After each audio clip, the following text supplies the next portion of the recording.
বিসমিল্লাহির রহমানির রহিম। আজকের এই ইফতার মাহফিলের অনুষ্ঠানের সম্মানিত সভাপতি, ইফতার মাহফিলে উপস্থিত সম্মানিত সকল রোজাদারগণ, সকল উপস্থিতিবৃন্দ, আসসালামু আলাইকুম। প্রথমে আমি বাংলাদেশ জামাতে ইসলাম এবং তার নেতৃবৃন্দকে আন্তরিকভাবে ধন্যবাদ জানাচ্ছি। আজকে আমাকে, আমার সাথে আমার নেতৃবৃন্দকে এবং আমার সাথে আমার সফর সঙ্গীবৃন্দকে এই ইফতার মাহফিলে দাওয়াত দেওয়ার জন্য। সম্মানিত সকল নেতৃবৃন্দ, উপস্থিতিবৃন্দ, আজকে এখানে শুধু আমি নই, এখানে শুধু বাংলাদেশ জামাতে ইসলামের নেতৃবৃন্দ বা কর্মীবৃন্দই নয়, আমাদের বাইরেও এখানে অন্যান্য আরও রাজনৈতিক দলের নেতৃবৃন্দ আছেন। এখানে আরও অন্যান্য সমাজের অন্যান্য বিভিন্ন স্তরের বিভিন্ন সম্মানিত ব্যক্তিবর্গ উপস্থিত আছেন আজকের এই ইফতার মাহফিলে।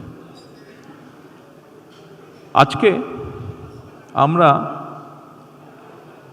একটি গুরুত্বপূর্ণ সময়ে সকলে এখানে একত্রিত হয়েছি। দেশের একটি গুরুত্বপূর্ণ সময়। কিছুদিন আগে দেশে নির্বাচন হয়েছে। এই নির্বাচনের মাধ্যমে গণতন্ত্রের যাত্রা শুরু হয়েছে। যে গণতন্ত্রের জন্য বাংলাদেশের মানুষ প্রায় এক যুগেরও বেশি সময় ধরে অকাতরে জীবন দিয়েছে, বিভিন্ন অত্যাচার, নির্যাতন, গুম, খুনের শিকার হয়েছে। এত ত্যাগের বিনিময়ে আমরা আজকের এই গণতন্ত্রের যাত্রা, যেটি সূচনা হচ্ছে বা হয়েছে নির্বাচনের মাধ্যমে, সেটির সুযোগ পেয়েছি।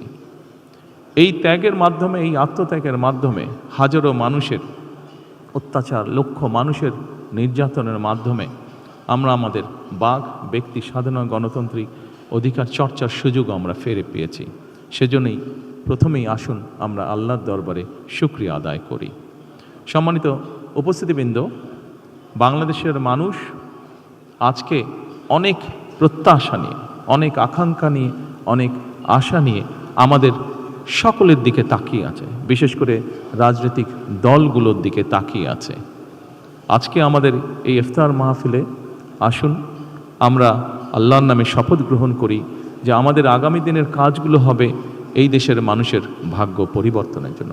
আসুন আমরা আল্লাহর দরবারে সেই রহমত চাই যার মাধ্যমে আল্লাহ আমাদেরকে এই দেশের মানুষের ভাগ্য পরিবর্তনের জন্য, এই দেশের ভাগ্য পরিবর্তনে কাজ করার তৌফিক আমাদেরকে আল্লাহ তাআলা দিবেন।